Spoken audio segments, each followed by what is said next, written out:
ঠান্ডার মধ্যে কিন্তু এই ঠান্ডা ভাত খাওয়া হয় না, আর হঠাৎ করে ঠান্ডা পড়ে গেছে। আর এই ভাতের সাথে ভাত দিলে ভাতটা ভালো লাগে না খেতে। তো ভাবলাম যে ভাত দিয়ে সুন্দর একটা রেসিপি তৈরি করে ফেলি, মানে নাস্তা আর কি। যাই হোক, গরম গরম কিন্তু নাস্তাটা খেতে অসাধারণ লাগে। তো আজকে আমি নতুন একটা আইটেমে নাস্তাটা করলাম। তো এতগুলো ভাত ছিল আমার কাছে। তো ভাবলাম যে নাস্তাটা হয়ে যাবে আর কি এই ভাতগুলো দিয়ে। এজন্য আমি তৈরি করে ফেলবো আর কি এজন্য। তো অনেক ঠান্ডা হঠাৎ করে পড়ে গেছে। আর এখন বিশেষ করে সকালবেলা রান্না করতে ইচ্ছেই করবে না। আর সবার পাতিলেই ভাত থাকবে।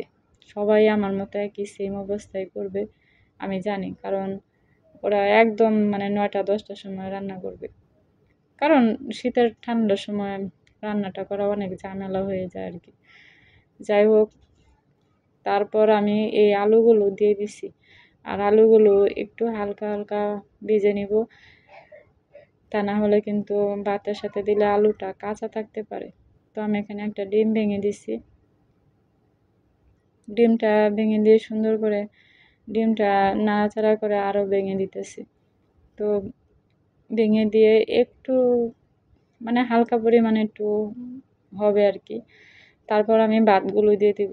আর এখানে আমি সব মশলা এখানে যা লাগবে আর কি, প্রয়োজনে যে যেরকম মশলা খায়, মশলা হচ্ছে নিজের কাছে। মশলা তো আরেকজনে দিয়ে দিতে পারে না। যার যার পছন্দ মতো সে মশলাটা ব্যবহার করে। তো সুন্দর করে মশলাটা দিয়ে এখন আমি ভাতটা পরিমাণ মতো লবণও দিছি, দিয়ে সুন্দর করে নাড়াচাড়া দিয়ে ভাতটা এখন আমি সুন্দর করে ভাজা ভাজা করব। আর অবশ্যই কিন্তু ভাজা ভাজা করলে কিন্তু ভালো লাগে খেতে, ভাজা ভাজা না করলে কিন্তু ভালো লাগে না। আর এই ভাজা ভাতটা আমার কাছে এত ভালো লাগে, অনেক ভালো লাগে ভাজা ভাত খেতে। আর এরকম ভাবে আরো বেশি ভালো লাগে। সাথে যদি হালকা একটু ধনে পাতা দেওয়া যায় তাহলে তো কোনো কথাই নেই। যাই হোক, ধনে পাতাটা আমি ততটা পছন্দ করি না, এই জন্য আমি ব্যবহার করি নাই। আপনারা চাইলে ব্যবহার করে খেতে পারেন।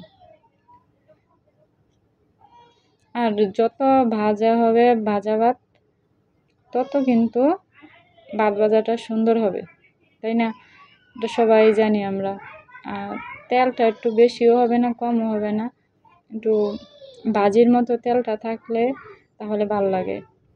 এত কম তেলও ভালো লাগে না। যাই হোক, আমি বয়স দিতে পারি না, কিছু মনে করবেন না সবাই। এই যে আমার ভাতটা হয়ে গেছে, কতটা সুন্দর দেখেন, খেতেও কিন্তু সেই লাগছে।